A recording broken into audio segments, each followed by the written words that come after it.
अस्सलाम वालेकुम दोस्तों की हाल चाल है। तुसीं देखते पे हो होता पंजाब टीवी ते मैं तुहाडा वीर मुहम्मद लतीफ़। अज वीरां वास्ते माशाल्लाह 4 जानवर कड्ढे ने, बड़े लाजवाब ते बड़े प्यारे ते बड़े खूबसूरत ने। आ 2 पट्ठा ने, एक मक्खी चीनी पाठी, सफेद पाठी एक माशाल्लाह जी लाजवाब ही रहे। बुच्चे कन्नालियां कान तो दोवें माशाल्लाह खड़े ने तां बड़ी प्यारी ते बड़ी खूबसूरत सफेद कलर है। एक मक्खी चीनी है, एक माशाल्लाह ब्रीडिंग वाला बकरा है।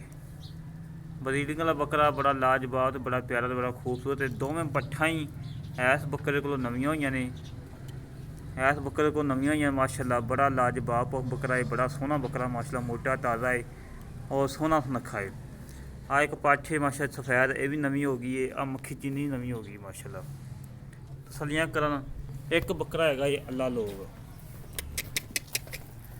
अल्लाह लोग बकरा है। हाँ मेरे वीर चेक करना, चिट्टा सफेद कलर है, बड़ा प्यारा। नासा फिनियाँ गुलाबी नासा माशाल्लाह, बड़ा प्यारा बड़ा खूबसूरत है। इंतहाई मकबूल रेट ने, फुल प्यारा वाले मुहब्बत वाले। मुल चारां का है सिर्फ 1,65,000 रुपया।